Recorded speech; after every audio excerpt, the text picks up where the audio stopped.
പശ്ചിമഘട്ടത്തിൽ ഒരു മാവോയിസ്റ്റ് കൂടി കൊല്ലപ്പെട്ടിരിക്കുന്നു. ഇടതുപക്ഷ സർക്കാർ അധികാരമേറ്റ ശേഷം കൊല്ലപ്പെടുന്ന 9ാമത്തെ Maoist.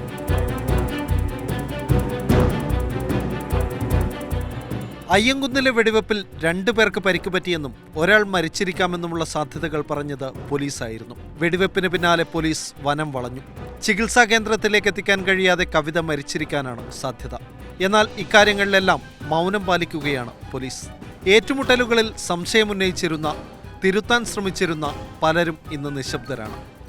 2016 December 9 Kozhikode medical college മോർച്ചറിക്ക് മുന്നിൽ കുപ്പുദേവരാജനും അജിതയ്ക്കും അന്തിമോപചാരം അർപ്പിച്ച CPI നേതാവ് ഇന്ന് ആ പാർട്ടിയുടെ സംസ്ഥാന സെക്രട്ടറിയാണ്. യമൻ സ്മാരകത്തിൽ നിന്നൊരു പ്രസ്താവന പോലും ഉണ്ടായില്ല.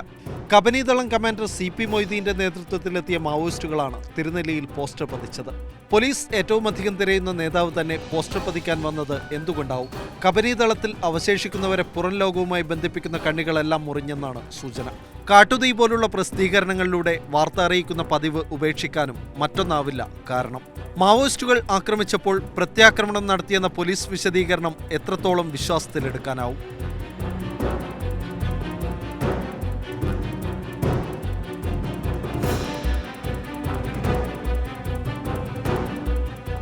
ഏറ്റുമുട്ടലുകളിൽ പോലീസിന് ഒരു പോറൽ പോലും ഏൽക്കാത്തതും മാവോയിസ്റ്റുകൾ മാത്രം കൊല്ലപ്പെടുന്നതും സംശയിക്കണ്ടേ? ഈ ചോദ്യമാണ് ഗ്രോവാസു പൊതുശ്രദ്ധയിലെത്തിക്കാൻ ശ്രമിച്ചത്.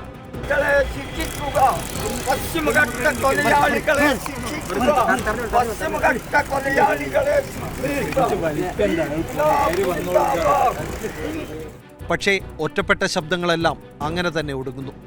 ഏറ്റുമുട്ടലുകളല്ല, കൊലപാതകങ്ങളാണെന്ന് ബന്ധുക്കൾ ആരോപിക്കുമ്പോൾ കൃത്യമായൊരു അന്വേഷണത്തിന് സർക്കാർ തയ്യാറാവുന്നുമില്ല.